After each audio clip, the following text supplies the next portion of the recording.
우리 할렐루야 샬롬하고 인사하는 시간 같습니다. 할렐루야 샬롬 샬롬 샬롬 샬롬 샬롬 샬롬. 하나님 사랑합니다. 여러분 주 안에서 사랑합니다.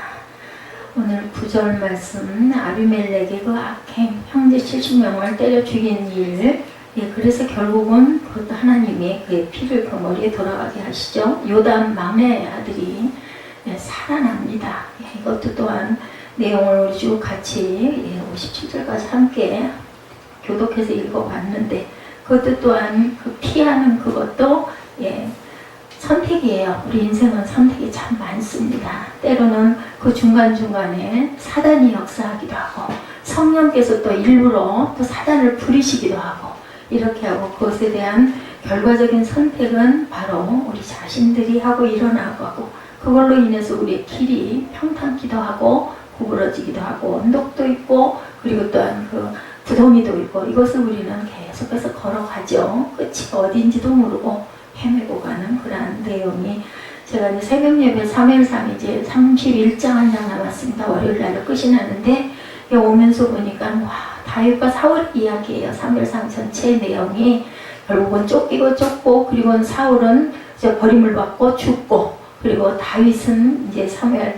하에서는 서서 가면서 또 이제 그 죄를 짓고 잘못을 악행을 행하고, 그러면서 또 회개하는 그런 과정이 우리의 삶이다. 내가 살아가고 있는 삶이 바로 그 삶이다라는 생각이 듭니다. 우리는 그들의 삶 속에서 모든 것들을 우리가 깨닫고 느끼고 교훈을 우리가 본받아서 행하고 나아가야 되겠죠?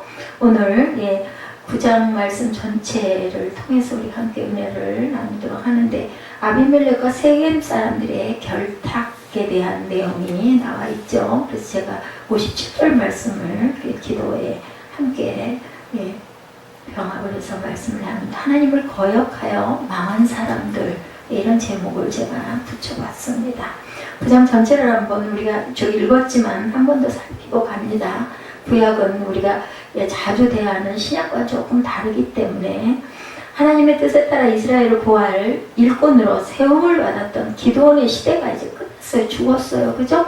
기드온이 정말 참 좋은 일을 많이 하고 40년 동안 평안했지만 그 아들들에 대한 것은 제대로 잘 기르지를 못했다. 우리 지난주 금요 때 8장에서 그 내용들이 나타나죠. 이제 그 뒤를 이어서 기드온의 아들 아비멜렉이 이스라엘의 새 지도자가 되었는데, 아비멜렉은 처외소생에서 난, 기드온이 너무 많은 아내를 둔 게 문제였었어요. 9장 1절에 기드온과 세겜 출신의 첩사에서 태어난 아들이에요. 사사기 8장 31절에 증거하죠. 기드온이 죽은 후 아비멜렉은 세겜 사람들의 도움으로 기드온의 아들 곧 자기 형제 70명을 오브라 있는 한 바위에서 죽입니다. 5절에 그렇게 나타났죠. 불의한 방법으로 왕이 되죠. 6절에 한편 기드온의 막내 아들 요담은 스스로 숨어서 살아남게 됩니다. 아비멜렉이 왕이 되었다는 소식을 듣고 그리심산 꼭대기에 가시나무의 우화, 7절, 8절부터 15절까지 오늘 본문에 나타나죠. 통해서 세겜 족속과 아비멜렉의 불의한 행동을 책망합니다. 그죠? 비유로 그들의 멸망을 또한 예언하는 부분이 16절에서 20절까지 나타납니다. 요담의 예언대로 그들은 서로 배반하여 싸움으로 합의를 자초하고, 결국 아비멜렉은 왕이 된 지 3년 후에 데베스의 망대를 공격하려다가 한 여인에 던진 맷돌에, 그죠? 윗장의 머리를 맞고 두개골이 깨진 채 자기 무기 잡은 청년에게 그래도 죽여줄 것을 부탁해서 칼에 찔려서 죽는 게 50절에서 54절까지 나타나 있습니다. 그래도 여인에게 맷돌짝이 맞아 죽었다는 소리를 듣기가 싫어가지고 병사에게 자기를 좀 찔러달라 이렇게 부탁을 하죠. 사울도 그랬었죠. 자기가 자살을 하다가 안 되겠으니까 그 병기 든 사람에게 나를 좀 찔러달라 그래. 그래도 또 죽지 않아요. 그러니까 결국은 자기가 그 칼에 엎드려져 가지고 죽는 내용이 사무엘상 마지막 장에 30장에 나온 내용입니다. 그렇지만 아비멜렉은 불의하고 사악한 방법으로 지도자가 됨으로 인해서 하나님의 징계를 면치 못합니다. 하나님은 아비멜렉의 학살 사건에서 극적으로 구출받은 요담, 자기가 피해서 도망해서 숨은 거예요. 막 70명을 죽일 동안 마지막 막내다 보니까 시간이 좀 있었던 거예요. 그래서 살금살금 도망갔을 것 같아요. 꼬마다 보니까. 아비멜렉과 그를 동조한 자들의 비극적인 운명을 예언하게 합니다. 요담 그 나무, 가시나무, 포도나무, 무화과나무, 이 나무들의 비유가 나오죠. 그리고 또 그 예언대로 성취되도록 역사를 주도해 가시는 하나님, 하나님께서 이 일들을 일으키시고 일어나고 있다. 첫 번째로 방탕하고 포갑적인 아비멜렉에 대해서 1절에서 6절에 말씀하죠. 그것은 바로 하나님의 징계 도구인 아비멜렉이었습니다. 징계하기 위한 도구로 하나님께서 사용하죠. 미디안의 압제로부터 이스라엘을 구원한 기드온이 살아있을 때는 어느 정도 하나님 앞에서 바로 선 것 같았던 이스라엘 백성들은 기드온이 죽자 또다시 각종 우상 숭배에 심취했다. 근데 이것이요, 제가 이제 구약을 주로 계속해서 우리 구약을 일주일에 2번 정도는 새벽 예배가 무조건 기도 그 구약이었고, 그리고 이제 우리 주중 예배도 구약이 많이, 오늘 그 주일 예배 그리고 금요 철야가 구약이지 않습니까? 보다 보니까 우리의 삶이에요. 결과적으로는 그 삶의 그 고비들이 그렇게 많이 나타납니다. 각종 우상 숭배, 우리 삶 속에서 아니면 우리 마음 속에서 우상을 숭배하는 마음이 끊임없이 일어난다는 거죠. 뭔가 좀 강한 세력에게 아부하고 싶고 기대고 싶고 아니면 내가 좋아하는 무엇에 빠지고 싶고, 이런 게 우리의 삶이고 우리의 생활의 모습이죠. 그 일로 인해서 하나님은 크게 진노하실 수밖에 없으셨죠. 당신을 떠나 온갖 죄악과 타락에 빠져있던 이스라엘을 심판해야 되겠다. 왜냐하면 그들을 사랑하기 때문이죠. 죽이기 위함이 아니라 회개하고 돌아오게 하기 위한 목적이 하나님의 사랑이죠. 근데 이번에는 외부의 적을 동원하신 것이 아니라 내부의 세력을 동원해서 이스라엘을 심판하시기로 하셨습니다. 방법은 하나님이 정하시죠. 제가 하나님은 기드온의 포악한 아들 아비멜렉을 들어서 당신을 등지는 이스라엘 백성을 엄히 징책하셨어요. 아비멜렉이 뭐가 됐어요? 하나의 도구가 됐어요. 그죠? 예수 그리스도가 돌아가게 하신 것은 가룟 유다가 도구가 됐어요. 똑같이, 그죠? 그 마음의 속에 사단을 집어넣어가지고 사단이 넘어가게 합니다. 이처럼 하나님은 모든 인격, 모든 사건, 모든 역사의 주인으로 하나님의 기쁘신 뜻을 따라서 필요한 일꾼을 세우시기도 하고 폐하시기도 하고 또한 적을 사용하시기도 하신다. 그리고 또 오늘 이 본문에서는 내부에 있는 사람들로 인해서 이런 사건을 일으키신다라는 거죠. 이 같은 하나님의 주권적인 역사 앞에 우리는 아멘으로 화답을 해야 되겠죠. 깨달아야 되겠죠. 그 이루신 일을 찬양하고 또한 내 삶 속에는 이런 모습이 없는가를 돌아볼 줄 알아야 되고, 그게 느껴졌을 때는 바로 회개하는 게 가장 중요하죠. 역사의 주관자이신 하나님에 대해서 로마서 11장 36절에서 말씀하죠. 이는 만물이 어디에서 나오고 주에게서 나오고 주로 말미암아 주에게로 돌아간다. 결국은 우리가 돌아간다 그래요. 예수를 믿는 사람이나 안 믿는 사람이나 아이고 그 집 아버지가 돌아가셨대 그렇게 얘기하죠. 죽었대 그렇게 말하지는 않습니다. 돌아가셨다라고 얘기하죠. 그에게 영광이 세세히 있을지어다. 로마서 11장 36절 말씀에 이게 고린도전서 8장 6절, 고린도전서 11장 12절에도 같은 내용의 말씀을 증거하고 있습니다. 모든 인간을 다스리는 하나님에 대해서 고린도전서 1장 19절에 기록된 바 내가 지혜 있는 자들의 지혜를 멸하고 총명한 자들의 총명을 폐하리라고 말씀을 하셨습니다. 그러므로 인해서 너희가 교만해지니까 그걸 내가 폐해버리겠다라고 말씀하죠. 두 번째로 악하고 편협한 심성의 아비멜렉에 대해서 나타내고 있죠. 기드온의 아들이었던 아비멜렉은 세겜 출신으로 어미는 그 땅의 원주민이었던 것으로 추정돼 이방 여자예요. 그러니까 결국은 그죠? 어떤 아비멜렉은 자기 이복 형제들이 모두 아버지 기드온의 뒤를 이어 이스라엘의 새로운 지도자가 되려고 한다. 모두 다 적이다. 나 외에 모두 많이 들어왔어요. 70명이나 71명이죠. 본인까지 합해서 70명을 죽였다 그러는데 거기서 하나가 빠진 거죠. 막내 아들 요담이 빠졌으니까 69명을 바위에서 쳐 죽인 것. 사람 죽이는 것도 너무너무 힘들었을 것 같아. 무섭죠. 그런 생각에 휩싸여서 아비멜렉은 이복 형제들을 제거할 음모를 꿈꾸게 된다. 사울도 결국은 다윗을 뛰어넘지 못해가지고 모든 백성들이 다윗을 칭송하고 다윗이 인기가 높고 하다 보니까 너무너무 미워가지고 결국 그 미움 때문에 본인이 자살을 하게 되는 결과, 결국은 사망하게 되는 그런 결과가 일어납니다. 아비멜렉은 그 누구보다도 치졸한 정권력에 굶주렸던 것이다. 이 사람도 아마 참사랑을 받지 못해서 이렇게 되지 않았을까 하는 생각이 듭니다. 진정한 권위의 출처는 로마서 13장 1절에 말씀한다. 각 사람은 위에 있는 권세들에게 복종하라. 권세는 하나님으로부터 나지 않은 게 없나니 모든 권세는 다 하나님께서 정하신 거라. 권세를 주는 것은 하나님이 주셨다는 것을 우리가 알아야 된다. 복종하라고 말씀합니다. 요단이 들려준 우화에 대해서 7절에서 15절까지 증거하죠. 용감히 불의를 고발한 요담, 불의를 이렇게 상징적으로 고발하죠. 추악한 정권력에 불타 있었던 아비멜렉은 마침내 무려 70명이나 되는 자기 이복 형제들을 살해하는 끔찍한 일을 저지르고 맙니다. 그리고는 이스라엘의 새로운 실력자로 자기가 등단을 하죠.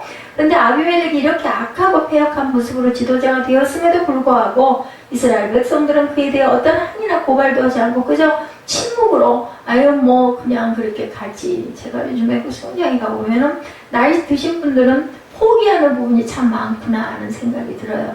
왜 남한테 욕먹어? 조금 늦게 들어가면 되지. 이렇게 얘기를 해버리고 그래도 조금 좀 젊은 사람들 그게 왜 그래? 그러면 안 되지. 그걸 바로잡으려고 하는 것들을 보면서 예, 나이가 들면 예, 힘도 빠지고 지치고 그리고 남의 눈치를 많이 보고 그러면서 얘기가 뭐 우리는 공짜로 수영을 하니까 그 사람들이 더 뭐라고 그래야 되나 중요하게 생각하지 않아? 다른 사람들은 다 회비를 내니까 아니 나이가 들든 안 들든 간에 회비 내는 거는 마찬가지인 거고 나이 든 거는 시에서 무대를 해주는 건데 그거는 그냥 무료라고 볼 수가 없죠. 젊은 사람들도 회비를 내는 사람들은 내고 아닌 분들도 회비를 내시는 분은 내시지 않습니까? 그 얘기를 했더니 그건 그래 라고 얘기를 하시더라고요.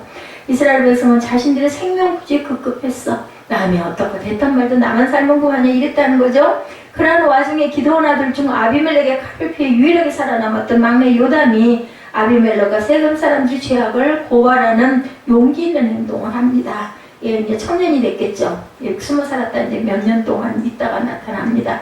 요담은 나무를 통한 우화로 이스라엘 백성에게 고통과 죄주가 되고 그 말 아비멜렉의 사악한 실체를 고발하는데 주저하지 않습니다.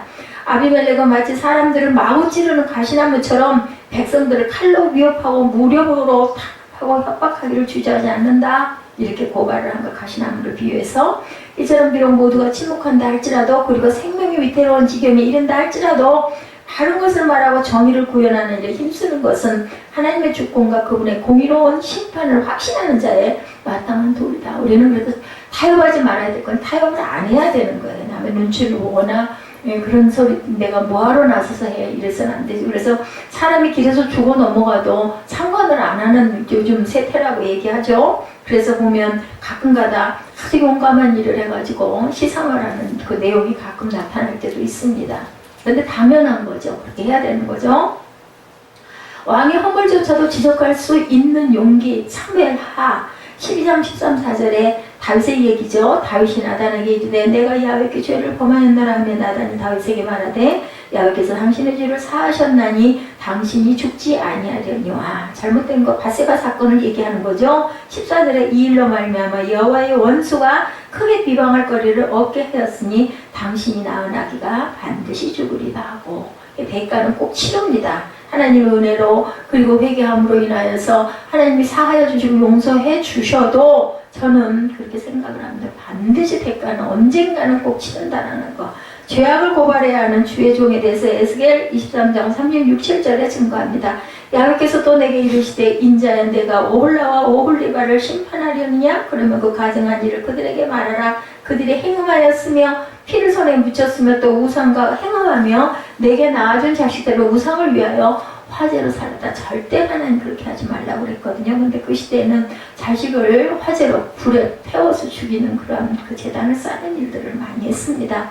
죄악에 동참한 자들을 꾸짖는 요담, 그죠? 요담의 그 이야기 15절에서 15절부터 나타나는 내용이 그런 내용이 7절부터 요담이 아비멜렉뿐만 아니라 세겜 사람들까지 책망한 이유는 그들의 완악한 지도자를 맹종했고 그 지도자의 불의에 동참했기 때문이다. 그죠?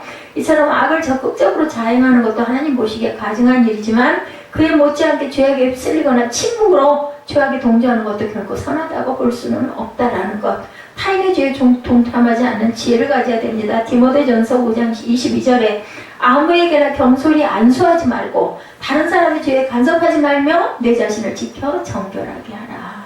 안수도 아무에게나 해서는 안 된다는 거죠. 다른 사람이 죄에 간섭해서 같이 편들지 말라는 얘기입니다. 참된 경전에 대해서 야고보서 1장 27절에 증거합니다.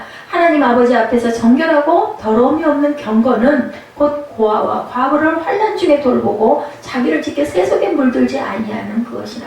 아유 뭐 세상에 다 그런데 뭐 나 혼자만 뭐 이렇게 고고하게 뭐 살 게 있어 다 똑같이 이런 생각하면 안 된다는 거죠. 세속에 물들지 아니하는 그거라고 여기 분명히 말씀하고 있습니다.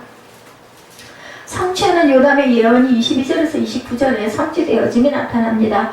예, 초토화가 되죠. 세겜이 우화를 통한 요담의 예언은 마침내 그대로 실현되죠. 그동안 밀월 관계에 있던 아비멜렉과 세겜 사람들 사이 적대 관계가 이제 형성이 됩니다. 당시 세겜 사람들은 자신들이 아비멜렉에게 충성과 헌신을 다했음에도 불구하고 아비멜렉은 자신들을 홀대하고 오히려 탄압한다고 생각을 했어요. 그래서 반역을 일으켰다가 결국은 완악한 아비멜렉에 의해서 세겜 땅이 완전히 멸절당하는 비극을 맞이하게 됩니다. 어쨌든 이로써 하나님은 죄악에 동조하고 불의한 세력에 협조한 악한 영혼들을 철저히 심판하시죠. 실로 하나님의 역사의 주인으로 모든 사건과 모든 인격들을 친히 간섭하고 추정하신다는 것을 우리가 이 본문에서도 깨닫고 그냥 우연히 일어나는 일은 없다는 것을 우리가 꼭 잊지 말아야 되겠다. 그리고 불의하고 타락한 세대를 그대로 방관만 하지 않으시고 반드시 정의로운 심판을 집행하신다. 때와 그 때와 시는 우리는 모르죠. 하나님께서 하시는 소관입니다. 지상의 죄악을 살피시는 하나님, 창세기 6장 5절입니다. 야훼께서 사람의 죄악이 세상에 가득함과 그의 마음으로 생각하는 모든 계획이 항상 악할 뿐임을 보시고, 창세기 벌써 6장에서 이런 내용이 나타나고 있죠. 그래서 사람 지으신 것을 후회했다라는 본문도 나옵니다. 창세기에 보면 천하를 공의로 심판하신 하나님에 대해서 사도행전 17장 31절에 이는 정하신 사람으로 하여금 천하를 공의로 심판할 날을 작정하시고 이에 그를 죽은 자 가운데서 다시 살리신 것으로 모든 사람에게 믿을 만한 증거를 주셨습니다. 하니라. 예수께서 그래서 오셨다라는 거죠. 치욕스러운 최후를 맞는 아비멜렉의 내용이 53, 4절에 맷돌 쪽에 맞아 죽죠. 결국 여인에 하나님께서 세겜 사람들을 진멸시킨 데 이어 이번에는 그들과 호흡을 같이 했던 아비멜렉조차 준엄히 심판을 당연히 심판받아야 되죠. 즉 하나님은 데베스 공격 때에 아비멜렉으로 하여금 여인의 맷돌에 맞아 치욕스러운 최후를 갖도록 섭리하십니다. 이와 같이 하나님의 법과 질서를 무시하고 자행지시하는 교만한 인생은 반드시 하나님의 정하신 때에 처절한 절망을 맛보게 된다는 것. 지상에서 소멸될 죄인에 대해서 시편 104편 35절에 죄인들을 땅에서 소멸하시며 악인들을 다시 잊지 못하게 하시리로다. 내 영혼아 야훼를 송축하라. 할렐루야. 예, 이렇게 고백합니다. 처참히 멸망당한 죄인에 대해서 아모스 9장 10절에 내 백성 중에서 말하기를 화가 우리에게 미치지 아니하며 이르지 아니하리라 하는 모든 죄인은 칼에 죽으리라고 말씀합니다. 아니란 태도 절대 가져서는 안 되는 거죠. 그래서 결국은 이 세상이 죄악과 부패로 가득 차 있고 현실이 매우 안타깝다 할지라도 신앙인들은 결코 실망할 필요가 없다. 왜냐하면 역사의 참된 유이신 하나님께서 항상 가장 선하고 온전하신 결과를 만들어 가신다는 거 우리가 굳게 믿고 따라야 된다. 따라서 우리의 고민은 이 세상 가운데 과연 하나님 뜻을 어떻게 실현해 나갈까? 예, 이것에 대한 고민을 해야 된다는 거죠. 예, 우리 이제 세세하게 조금씩 봅니다. 1절에서 6절에 보시면 기드온의 아들 아비멜렉이 왕이 되는 과정이 나오죠. 미디안 전쟁 후에 이스라엘 백성들이 기드온에게 왕이 되어줄 것을 부탁했지만 기드온은 내가 너희를 다스리지 아니하겠고 나의 아들도 너희를 다스리지 아니할 것이요. 그리고 사양하죠. 야훼께서 너희를 다스릴 거라고 8장, 그죠? 사사기 8장 23절에 단호하게 거절했어요. 근데 그는 평생 그래서 왕이 되지 않았습니다. 그래서 그러니까 이스라엘이 항상 하나님 앞에서 죄를 범했을지라도 40년을 평안하게 보냈어요. 기드온 살아서는 8장 28절에 나타나죠. 하나님께서 왕으로 그들을 지켜주셨기 때문이에요. 하나님의 왕이 돼서 다스렸다는 거죠. 그 후에 기드온이 세상을 떠나고 세겜에 있던 기드온의 첩이 낳은 아들로 아비멜렉이라는 사람이 있었는데 그가 스스로 왕이 되고자 합니다. 문제는 이때부터 아버지 기드온이 아마 왕이 되지 않았다 보니까 아들이 나는 왕이 될 거야 이런 마음을 먹었을 수도 있겠죠. 세겜은 예루살렘 북쪽 약 50km 지점의 에발산과 그리심산 사이에 위치한 성읍입니다. 이 세겜은 아브라함 때부터 이스라엘과 깊은 연관이 있는 곳이에요. 창세기 12장 1절에서 7절까지 증거합니다. 이스라엘이 가나안을 정복한 후에 에브라임 지파의 기업으로 분배되었다가 그것은 여호수아 17장에 증거되는 내용인데 도피성으로 구별됩니다. 이것이 우리 도피성 사건에 대해서 우리 그 주일날 예배 드렸었죠.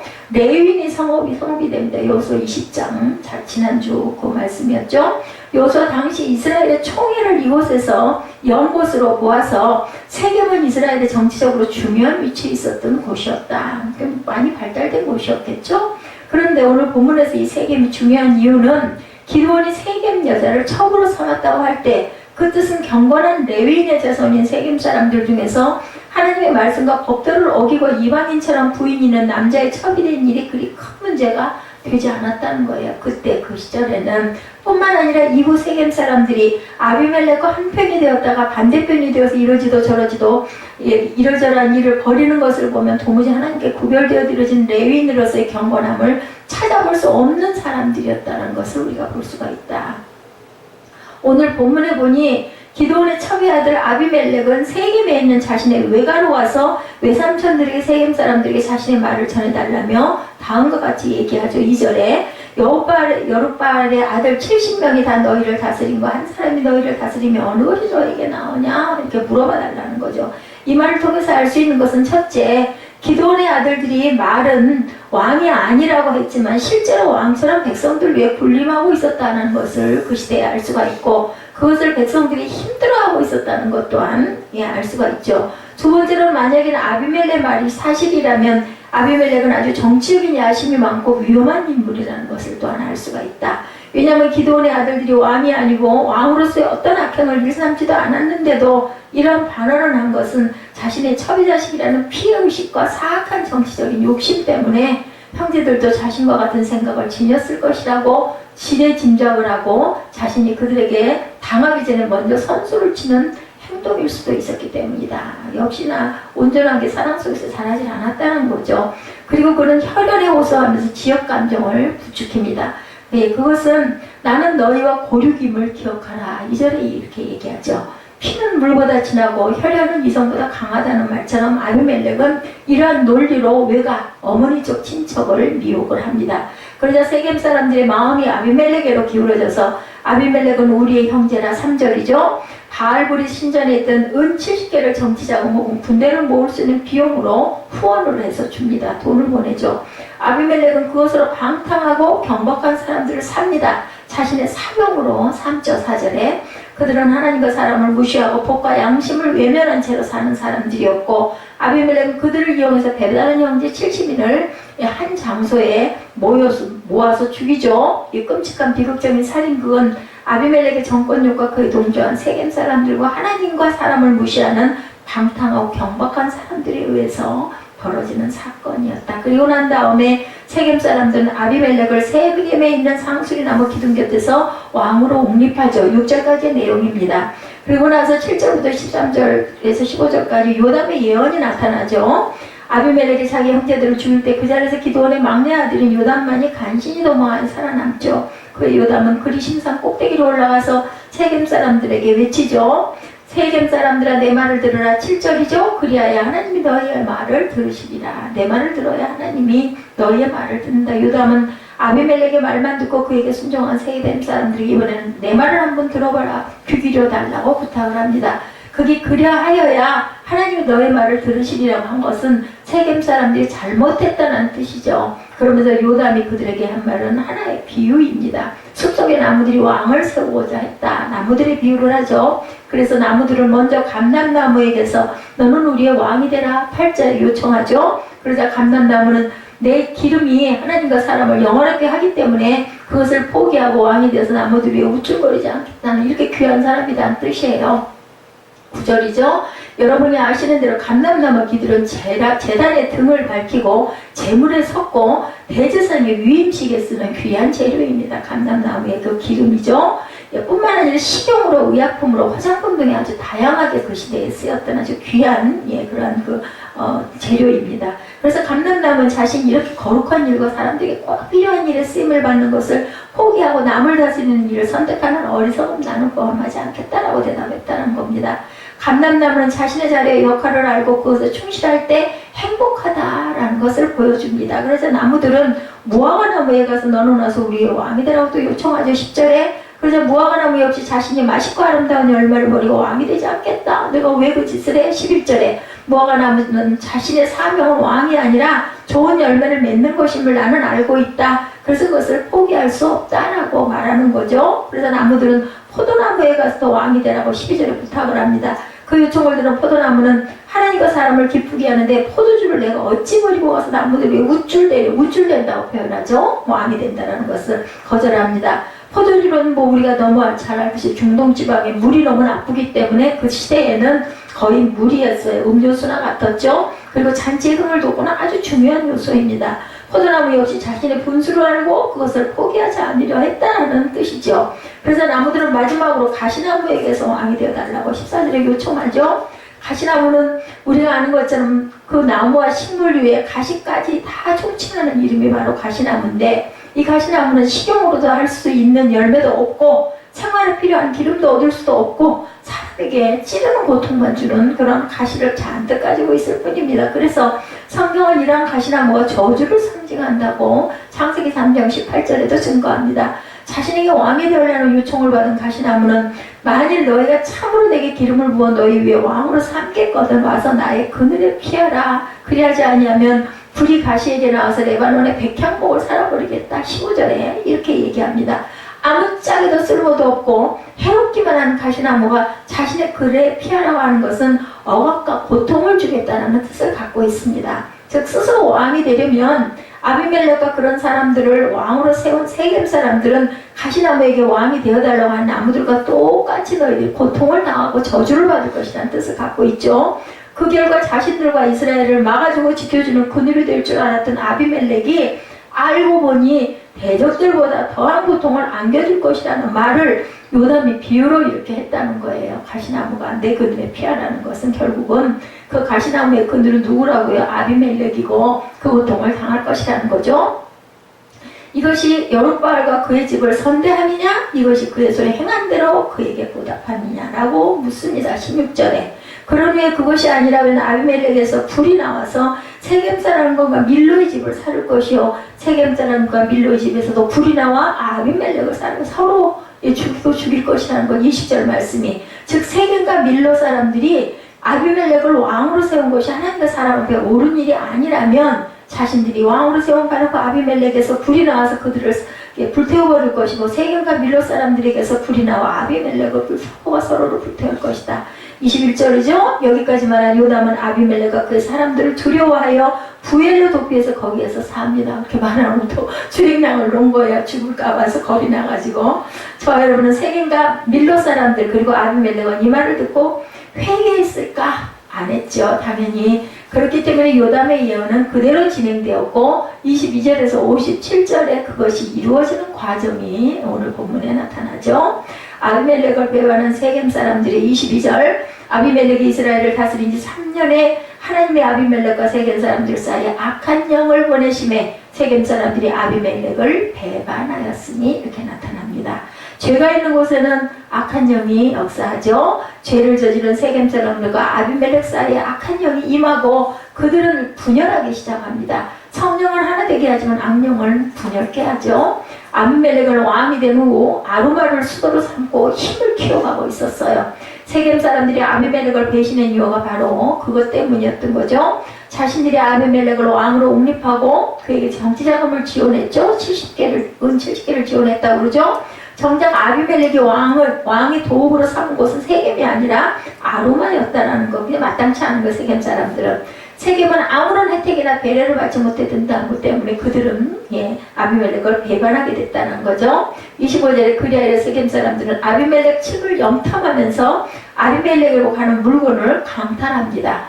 그러는 차에 세겜 사람들을 충동질하면서 앞장선 사람이 있었는데 26절에 에벳의 아들 가알이 그의 형제와 더불어 세겜에 이르니 세겜 사람들이 그를 신뢰하니라. 이 에벳의 아들 가알에 대해서 알려진 것은 전혀 없는데 다만 그의 부친의 이름은 에벳이라고 한 것을 보면 가알의 아버지가 종 또는 노예라는 신분이었다는 것만 알 수 있습니다.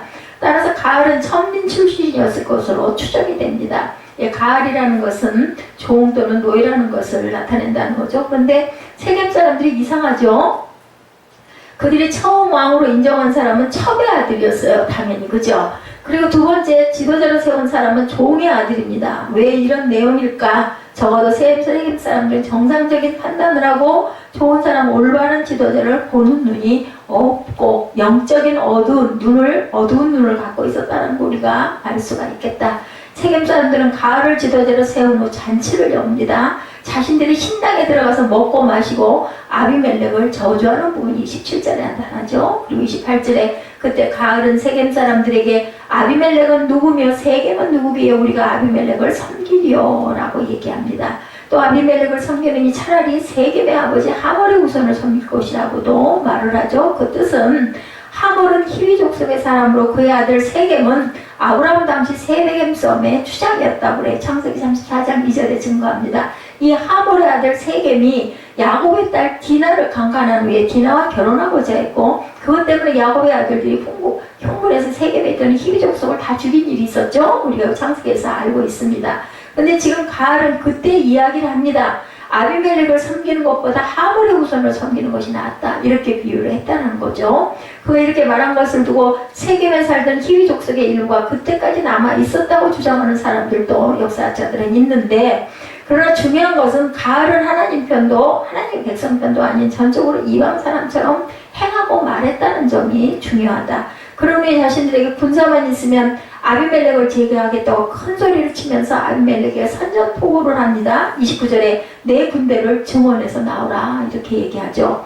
세겜 사람들을 죽인 아비멜렉, 이러한 세겜의 배반이 아비멜렉에 보고가 되니 어떻겠어요? 그죠? 죽였겠죠? 쳐들어갔겠죠? 세겜의 책임자인 스불이 아비멜렉의 신복이었기 때문에 그 소식을 전합니다. 스불은 은밀하게 사자들을 아비멜렉에 보내어 모든 정황을 보고하면서 군사를 이끌고 와서 밤에 매복했다가 아침에 공격하라고 작전까지 알려주죠. 아비멜렉은 스불의 말에 따라 군사를 4대로 나누어서 세겜 앞에 매복합니다. 34절입니다. 아침에 군사들을 움직입니다. 그것을 본 가알이 군사들이 산 꼭대기에서 내려온다고 말하자 스불은 산 그림자라고 거짓말을 합니다. 속이죠. 그러나 가을이 자세히 보니 군사들이 이미 평지로 내려왔고 또 한 무리는 넓은 길을 따라 오고 있었어요. 그때 스불은 저들은 당신이 배신한 아비멜렉의 군대라면서 나가서 그들과 싸우라고 얘기를 하죠. 38절에.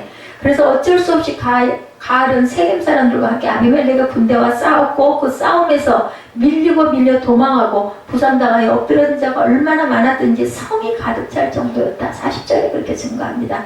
이렇게 해서 아비멜렉과 세겜 사람들 사이 1차 전쟁은 완벽하게 아비멜렉 측이 이겼어요.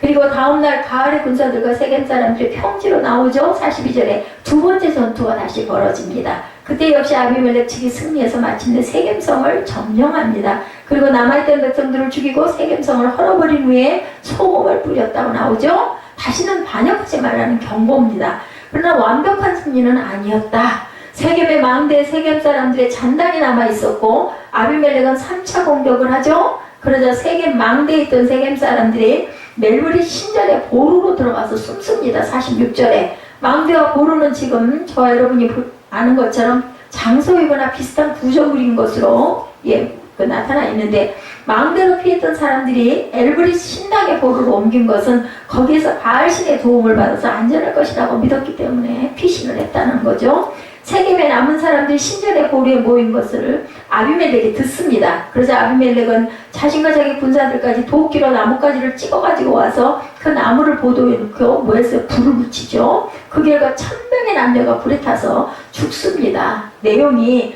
요담이 예언한 대로 세겜 사람들이 아비멜렉을 왕으로 세운 일이 합당한 일이라면 가시나무 같은 아비멜렉으로부터 불이 나와서 세겜 사람을 불태울 것이다. 아까 20절에 예언한 대로 그대로 이루어졌다. 하나님은 순리를 거스른 세겜 사람들의 악행을 자신들이 왕으로 세웠던 아비멜렉에게서 심판을 당하게 하심으로 벌을 내리셨다는 거죠. 그리고 나서 그 다음 부분은 어떻게 됐어요? 결국은 또 아비멜렉이 죽죠. 비참하게 죽은 아비멜렉의 내용이 나타납니다. 50절 이하에 아비멜렉은 거기서 만족하지 않고 세겜에서 북동쪽으로 약 18km 떨어진 데베스까지 점령하고자 합니다. 그 이유는 데베스 사람들이 세겜 사람들과 함께 아비멜렉에게 반역했기 때문에 그들까지 다 말살하려고 하죠. 아비멜렉 군의 공격을 받은 데베스 사람들은 성읍의 망대로 도피하며 문을 잠그고 꼭대기로 올라갑니다. 세겜에서 이와 똑같은 상황을 만난 적이 있는 아비멜렉은 이번에도 거기에 불을 붙여 지르기 위해서 망대 가까이 다가갔는데 꼭대기에서 맷돌짝을 여인이 떨어뜨린 거예요. 그때 한 여인이 맷돌 윗짝을 그의 머리 위로 던져서 그 머리가 깨져서 죽죠. 그후 아비멜렉은 자신이 여인 된지 맷돌에 죽었다는 수치를 당하지 않으려고 자기 부하 병사에게 죽여달라고 함으로 결국 자기 사람에 의해서 장렬하게 죽음을 맞습니다. 모호한 피를 흘리고 왕이 된 아비멜렉의 최후는 이렇게 끝이 났습니다. 사사기 저자는 이 긴 이야기를 하면서 마지막 부분에 사건의 의미를 말하죠. 56, 7절에 아비멜렉이 그 형제 70명을 죽여 자기 아버지에게 행한 악행을 하나님이 같이 갚으시고 세겜 사람들의 모든 악행을 하나님이 그들의 머리에 갚으셨으니 여룹바알의 아들 요담의 저주가 그대로 응하니라. 아비멜렉 그 형제 70인을 죽여서 자기 아버지에게 행한 악행을 하나님께서 갚으셨고 아비멜렉의 동조한 세겜 사람 모두의 악에 대해서 하나님께서 갚으셨다. 이를 볼 때 하나님은 인간의 죄를 갚으시는 어떤 하나님? 공의의 하나님이다. 하나님의 심은 대로 거두게 하시고 행한 대로 받게 하시는 분이라는 것. 예, 심은 대로 거두나 그러나 우리가 보면 서양에서 이전에 과학적 비논리적으로 여겼던 동양의 윤리와 철학이 알고 보니 너무 앞서 있어서 사람들이 이해하기 힘들었다라고 결론을 갖고 그에 대한 연구가 진행되고 있다고 합니다. 영국 카디프 대학과 미국 텍사스 대학은 통계학을 이용해서 튼튼한 신체를 가진 소년 범죄자가 중년이 되면 다른 사람에 비해서 건강이 급속히 악화된다는 결론을 냈다고 합니다.